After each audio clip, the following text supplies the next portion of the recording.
Magaalaa Finfinnee keessatti boombii dho'een namoonni 7 miidhamuun dhagahame. Nagaa fi araarri Kiristoos bakka jirtanitti hunduma keessaniif haa baay'atu. Akkam jirtu daawwattoota Kiristiyaan Miidiyaa. Odeessa wayitaawaa fi ammee yeroo kanaaf siniif qindeeffannee isin biraan ga'uuf qabannee dhiyaanneerra. Hamma xumura qophii keenyaatti nu wajjin turaan affeerraa keenya.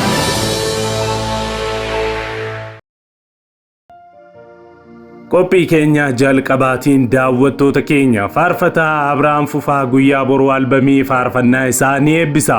Faarfataa Abrahaam Fufaa faarfannaawwan 10 mata duree biyya waaqarraa jedhuun muddee 2015 albamii faarfannaa kana akka eebbisiisu odeeffanneetu jirra. Bal'ina isaa isin biraan geenya.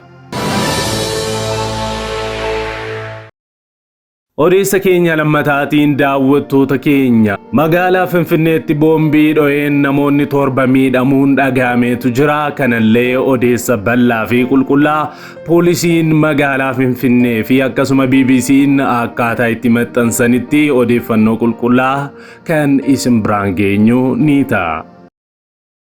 Ariyatamni ajjeechaan dararamni waldaa kiristaanaaf amantootarraa haa dhaabbatu.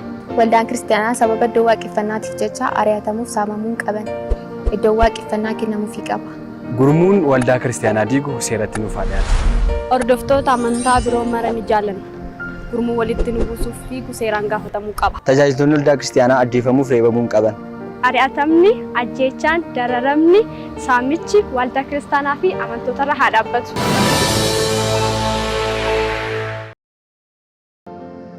Xumura qophii keenya irratti daawwattoota keenya barsiisaa fi ergaa raajii Masarat Taayyee isin biraan geenya. Raajii Masarat Taayyee guyyaa roobii dheengaddaa jechuudha. Ergaa isaan irratti barsiisan tokko gabaabsinee isin biraan geenya. Akka ittiin eebbifamtanii fi irraa barattan, irraa hubattanii fi ittiin jijjiiramtan abdii guutuu qabna.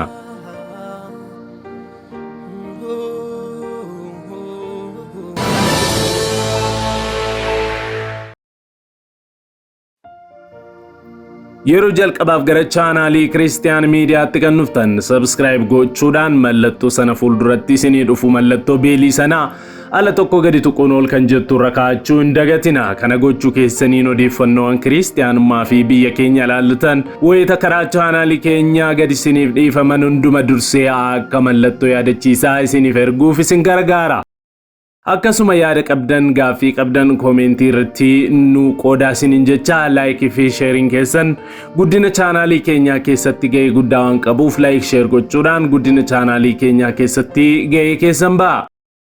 Karaa fuula websaayitii keenyaa ergaawwaniif odeeffannoowwan keenya argachuu kan barbaadan immoo www.christiannewsethiopia.com jechuun kiroomiidhaan yookaan googilii irra seentanii sarchii yoo gootan kan isiniif ba'u ta'uu isin beeksifna. Kallattiidhaan gara qophii keenyaatti wal wajjin haa dabarru.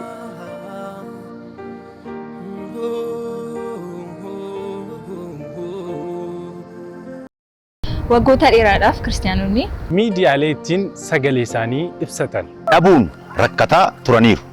Bari'uun waan hin oolleef maarree kunoo Kiristiyaan Miidiyaa sagalee nuuf ta'aa jira. Kanaaf Miidiyaa haqaa odeeffannoo dhugaadhaaf wayitaawaa YouTube Kiristiyaan Miidiyaa subscribe like share godhaa. warra sagalee dhabaniif sagalee ni taana. Yesuus fayyisaadha.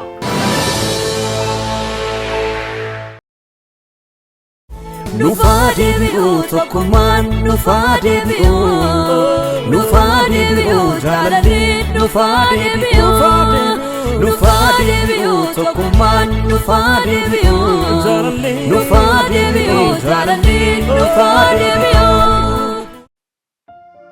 Video kana like gochuudhaan jalqabaa. Oduu keenya irraa oduu gammachiisaatiin jalqabna. Faarfataa Abrahaam Fufaa guyyaa boruu albamii faarfannaa isaa ni eebbisiisa. Faarfataa Abrahaam Fufaa faarfannaawwan 10 mata duree biyya waaqarraa jedhuun muddee 2015 akka eebbisiisu beekamee jira. Sagantaa kanarratti argamuudhaan eebba isaanii hirmaadhaa bira dhaabbadhaas isiniin jecha saganticha irratti tajaajiltoota argaman keessaa Paaster Silashii Zawudee, faarfattuu Asteer Kababaa, faarfataa Hirphaa Baaruu fi faarfattoonni biroon illee akka irratti argaman ibsamaa jira. Sagantichi bor guyyaa guutuu kan geggeeffamu yoo ta'u saganticha irratti ABCD isaa ganama jalqabees ni raawwatama jedhameera. Xumura irrattis faarfanichi karaa YouTube faarfata Abrahaam Fufaallee akka gadhiifamu beekameetu jira. Sagantichi waldaa Biraana Kiristoosii Buraayyuu Gujeetti argamtutti geggeeffama. Irrattis argamuudhaan eebbifama. Faarfata Abrahaam Bukkees dhaabbadhaa sinin jenna. Nagaa Waaqayyoo hunduma keessaniif haa ta'u. Ana obboleessa keessan faarfataa Iyyoob Yaadataati.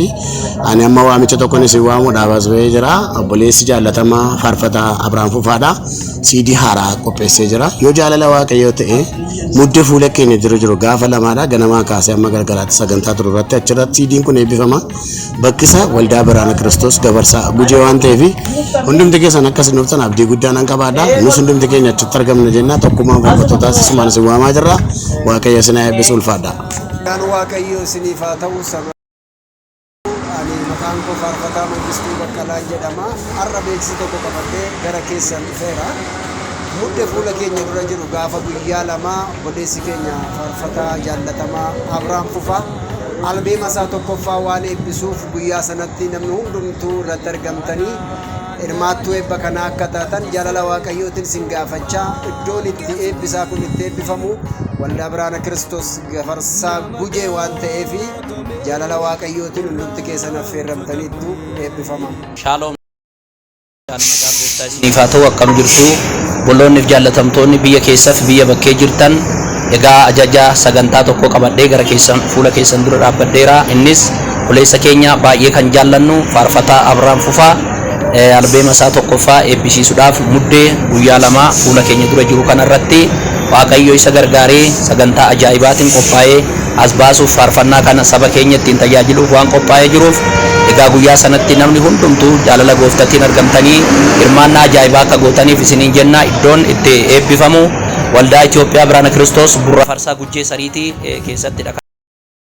Egaa albeemii mata dureen isaa biyya waaqarraa jedhu qabatee as ba'aa jira. Gooftaan isin haa eebbisu, Waaqayyo isin haa gargaaru. Shalom. Waaqayyo gola jirtan hundumaa keessaniif haa baay'atu. Ani faarfataa Abrahaam Fufaan jedhama. Arran kan qabadhee gara keessan dhufee fi albeema biyya waaqarraa jedhu muddee lama waldaa Biraana Kiristoos Gabarsaa Gujeetti eebbisuudhaaf qophiin hundumtuu xumurameera. Kanaaf eebba faarfannaa kanaa eebba sagantaa kanaa akka taatan sagantaa koo affeerraa koo isiniifan dhiyeessa jechuudha. Waliin ni faarfannaa biyya waaqarraa waliin nu weeddisna jechuudha. Waldaa bakkitti argamasa bulchiinsa magaalaa Buraayyuu ganda Gabarsaa Gujee Gootii Sariitii jedhamu keessatti kan argamu. Kanaaf kabajaan si waameera nagaa wajjin. Yesuustu jira, Yesuustu jira, Yesuustu jira, Yesuustu jira, Yesuustu jira, Yesuustu jira, Yesuustu jira. Odeessaa lammataatti yeroo darbinu daawwattoota keenya magaalaa Finfinnee girooserii tokko keessatti guyyaa kamisaa boombii dho'een namoota 7 irratti miidhaan qaamaa qabu poolisiin magaalaa Finfinnee beekse. Dho'iinsi kun kutaa magaalaa Lammii Kuraanaa Salgaffaa bakka Gooroo jedhamutti kan dhaqqabe yoo ta'u bakki balaan itti dhaqqabe girooserii Wiikaar akka jedhamuu fi kunis galgala keessaa sa'aatii 3tti kan raawwate ta'uu poolisiin magaalatti beekseera. Boombii dho'e kanaan kanneen miidhaman wayita ammaa wallaansa fayyaa argataa akka jiran kan ibsame yoo ta'u dho'insa kanaan wal qabatee poolisiin qorannoo eegalee akka jiru beekseera. Ibsi poolisiin magaalaa Finfinnee baase kun dho'insi boombii kun eenyuun akka geggeeffame kan hin ibsine yoo ta'u nageenya magaalaa keenyaa kan jeequ waliin taane humnoota farra nageenyaa faccisuu qabnas jedheetu jira. Humnoonni farra nageenyaa kun eenyu akka ta'an poolisiin hin ibsine jechuun BBC'n gabaaseera. Dabalataanis dhaabbileen tajaajila kennan nageenya waloof jecha eegumsaa fi sakattaa irratti xiyyeeffachuu qabus jechuun poolisiin magaalaa Finfinnee ibseera. Kanumaan wal qabatee hojii to'annoo meeshaalee waraanaa seeraan alaa taasifameen meeshaaleen garaagaraa magaalaa Finfinnee seenuuf jedhan qabamuus ni addeessa. Ibsi kun yeroo garaagaraatti meeshaaleen waraanaa magaalaa Finfinnee galaa turanii fi dhokfaman danuun to'atamuus beeksisee jira. Poolisii fi tajaajilli tikaa fi odeeffannoo biyyaalessaa waliin ta'uun kutaalee magaalaa hedduu keessatti mana namootaa daddabarsa meeshaalee waraanaatiin shakkamaniitti sakattaa tasaa kan taasisaa turan yoo ta'u, shugguxiiwwan rasaasa garaagaraa fi boombiiwwan harkaa to'achuu isaanii ibseetu jira poolisiin. Kanaanis kutaa magaalaa Laaftoo aanaa 11 fi 14tti namoonni daddabarsa meeshaalee waraanaatiin shakkaman 4 to'annoo jala ooluu himee jira. Mana isaanii keessaas shugguxii 5 fi rasaasii garaagaraa 53 yoo qabaman, kutaa magaalaa Addis Katamaa aanaa 13tti ammoo shugguxii 4 fi rasaasa garaagaraa 30 fi boombii harkaa 1 to'achuu ibseera poolisiin magaalaa Finfinnee. Kutaa magaalaa Gullallee aanaa 10 naannoo Fiinaansii jedhamutti sakatta'insa taasifameen konkolaataa tokko keessatti boombiin harkaa 15 yoo qabamu poolisiin beeksisee ture. Walumaa galatti magaalaa Finfinnee keessatti sakattaa poolisiin geggeesseen boombiin harkaa 16, shugguxii 9 fi rasaasii garaagaraa 83 ol ta'an namoota shakkaman 11 wajjin to'annoo jala ooluu isaanii poolisiin magaalaa Finfinnee beeksiseetu jira. Gara qophii keenya xumuraatti yeroo darbinuu daawwattoota keenya barsiisaa fi ergaa raajii Masarat Taayyee guyyaa dheengaddaa dubbatan isin biraan geenya. Faarfannaa 68:19 gooftichi inni guyyuma guyyaatti ba'aa keenya nuuf baatu Waaqayyo inni nu oolchu maqaan isaa haa eebbifamu. Goofticha isa guyyuma guyyaatti ba'aa keenya nuuf baatu qabna. Tarii nama jaallattan tokko rakkatee utuu jiruu yoo argitan hin gaddituuf ta'a malee ba'aa isaa yookaan ishee ofitti fudhattanii baachuu fi hin dandeessan. Inni garuu ba'aa keenya ofitti fudhate. Isaayyaas 53:12. Inni cubbuu namoota baay'ee baatee waa'ee cubbuu isaaniitiifis isaaniif kadhate. Lubbuu isaa du'atti dabarsee kenne. Warra balleessaa qabanii wajjinis waan lakkaa'ameef ani qooda isaa warra gurguddootaa wajjin nan godhaaf, warra jajjaboo wajjinis boojuu hin hirmaatas jedhe. Gooftaan keenya isa dhukkubbiin keenya isatti dhaga'amu, isa dadhabbiin keenya garaa isaa raasudha.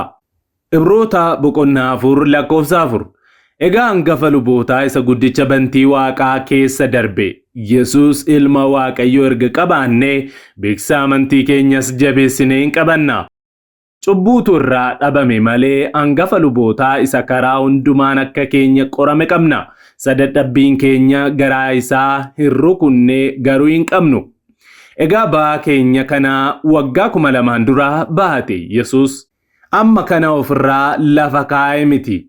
Harrayyuu baatee waa'ee cubbuu keenyaatiif nuuf kadhataa jira. Yohannis 17:17. Dubbiin kee dhugaadha. Dhugichaan isaan qulqulleessi. Akka ati biyya lafaatti na ergite anis akkasuma biyya lafaatti isaan ergeera. Isaan immoo dhugaatti kan qulqullaa'an akka ta'aniif ani isaaniif jedhee of nan qulqulleessa.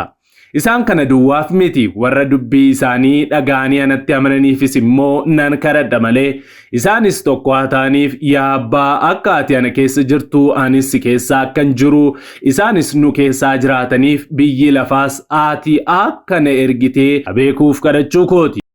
Akkuma nuyi tokko ta'anii isaanis tokko haa ta'aniif ulfina ati naaf kennites isaaniif kenneera. Ogeessi fayyaa tokko altiraasaawundiidhaan dhibee ta'e tokko utuu isin keessatti argee baqaqsee isin keessaa baasee lafa kaa'a malee isinirraa fuudhee dhibee sana ofitti hin dabarsu. Kanaaf caaffanni qulqullaa'aan akkas jedha. Inni garuu dhugumaan dhiphina keenya ofirra hin kaa'e, muddama keenyas hin baate. Nuyi garuu akka waan Waaqayyo dha'icha isatti fideetti, akka waan inni isa rukutee gaddeebiseetti hin lakkoofne. Inni garuu balleessaa keenyaaf in waraaname. Sababii yakka keenyaaf hin reebame, in caccabsame. Nuyi nagaa akka argannuuf inni ni adabame, madaa'uu isaatiin fayyinni nuuf argame. Isaayyaas 53:4-5. Sagaleen Waaqayyoo kun har'as humna qaba, ba'aa ati ittiin dhiphattus sirraa gata. Raajii Masarat Taayyee. Egaan daawwattoota Kiristiyaan Miidiyaa qophiin wayitaawaa nuyi yeroo kanaaf siniif qindeeffannee kana hanga ammaatti daawwattanidha. waan daawwattaniif ulfaadha. Yeroo jalqabaaf gara chaanaalii Kiristiyaan Miidiyaatti kan dhuftan subscribe gochuun mallattoo bilbilaa gadi tuquun dagatina. Kana gochuu keessaniin odeeffannoon kiristiyaanummaa fi biyya keenya ilaallatan wayita karaa chaanaalii keenya gadi isiniif dhiifaman hunduma dursee akka isin naqqabuuf isin gargaara. Yaadaaf gaaffii qabdan koomentii irratti nu qooda. Saatota muraasaa booddee odeeffannoo kiristiyaanummaa gara birootiin hamma deebinee ol arginutti turtii gaarii isiniif haa ta'u. Nagaan tura.